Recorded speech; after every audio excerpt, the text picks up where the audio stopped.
আসসালামু আলাইকুম সবাইকে অ্যাডমিশন এবং চাকরি প্রত্যাশী ভাই বোনেরা।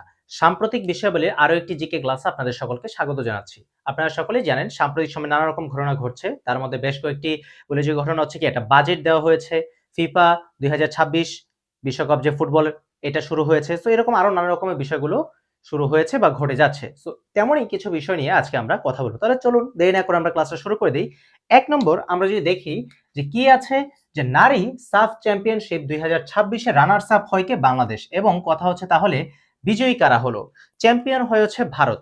আমরা জানি বা আপনাদেরকে আগেও পড়িয়েছিলাম বা আপনারা হয়তোবা জানেন যে গত ২ টা আসরে কি হয়েছিল?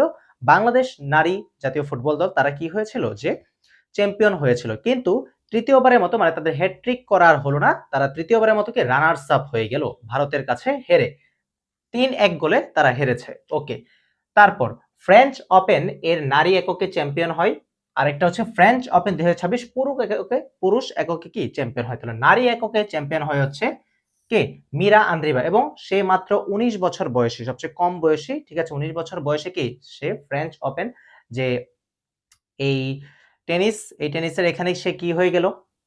সে চ্যাম্পিয়ন হয়ে গেল। মানে নারী এককে মীরা আন্দ্রিভা অ্যান্ড পুরুষ এককে, ঠিক আছে? পুরুষ এককে কার্লোস আলকারাজ কি চ্যাম্পিয়ন হয়েছে এই ২০২৬ সালে এই পুরুষ এবং নারী এই দুইজন। ওকে।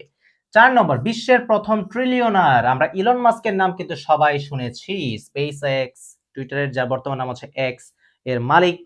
সো এই যে বা টেসলা এর মালিক, তাহলে এই যে ইলন মাস্ক তার কি দিন দিন দেখা যাচ্ছে কি টাকার পরিমাণ বেড়েই যাচ্ছে এবং তিনি বিশ্বের প্রথম ট্রিলিয়নার। ঠিক আছে, প্রশ্ন আসতে পারে বিশ্বের প্রথম ট্রিলিয়নার কে?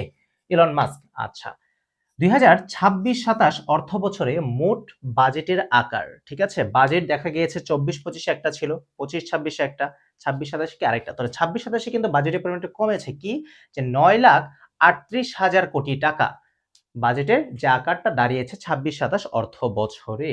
ওকে। ৬ নম্বর বলেছে ২০২৬ সালে ফিফা চ্যাম্পিয়নশিপে প্রথম গোলটি করেন। আমরা সকলে জানি প্রথম ম্যাচটা হয়েছিল সাউথ আফ্রিকা এবং হচ্ছে মেক্সিকো এবং মেক্সিকো কি সেই ম্যাচটিতে জয়লাভ করে। তবে মেক্সিকোর হয়ে বা এই যে বিশ্বকাপ এর প্রথম গোলটি যে করেন মেক্সিকান প্লেয়ার হুলিয়ান কিনিয়ানেস, ঠিক আছে, বা কিনিয়ানোস যাই বলেন না কেন। ওকে।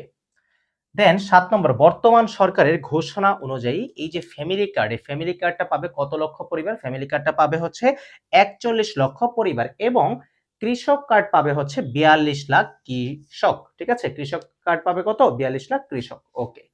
দেন আমরা যদি দেখি পরের প্রশ্নটা যে ২০২৬ এর ফিফা ওয়ার্ল্ড কাপ উপলক্ষে প্রধানমন্ত্রী তারেক রহমান উন্মোচন করেন ১০ টাকা সমমূল্যের কি একটা স্মারক ডাক টিকিট। তাহলে এটা প্রশ্ন আসতে পারে কত টাকা সমমূল্যের? সেটা হচ্ছে কি ১০ টাকা সমমূল্যের। ওকে।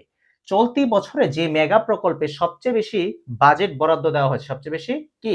সবচেয়ে বেশি বাজেট, সবচেয়ে বেশি বাজেট বরাদ্দ দেওয়া হয়েছে সেটা হচ্ছে কি রূপপুর পারমাণবিক বিদ্যুৎ কেন্দ্র বা ওই প্রকল্পটা, যেটা কি আমরা জানি যে রাশিয়ার সংস্থা রোসাটম আমাদেরকে কি সহায়তা করেছে।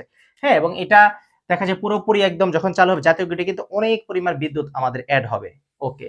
দেন ১০ নম্বর নতুন অর্থ বছরের জিডিপি, এই যে ২৬-২৭ অর্থ বছরের জিডিপি প্রবৃদ্ধি হারটা কত? এটা কিন্তু প্রতি বছর যেকোনো এক্সামে কিন্তু জিডিপির হার কত এটা কিন্তু আসে ৬.৫%। ওকে।